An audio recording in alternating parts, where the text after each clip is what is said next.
Hello viewers, let's see how we can copy and paste the selected cell or visible cells in Excel and to avoid not to copy the hidden cells of the same Excel table. Now you are watching a table, so let me hide the shaded columns and let's simply select the entire column, right click, copy and paste it in a new sheet, and you will shortly see that the shaded column or unwanted column are also pasted. So let's leave it. So once again go and select the table, alt and semicolon, press from your keyboard, and now copy or control C, go to next sheet and paste it.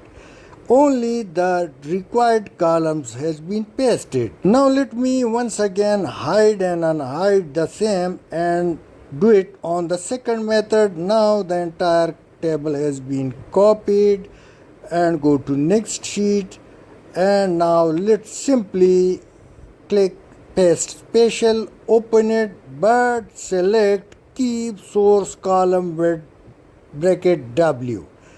When you press it, so only selected column comes, or once again paste special, and now picture you. Now in one area it's in soft form, but another area it's in pictorial form. So you can do editing in the first pasted table. Thanks for watching.